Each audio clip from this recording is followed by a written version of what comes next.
ଘରେ ବନା ହେଇଥିଲା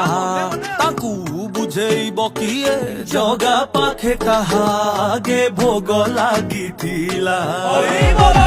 ଯିଏ କହେ ଆମେ ମୂର୍ଖ ବୋଲି ସିଏ ଦେଖୁ ଥରେ ଆମ ରଜ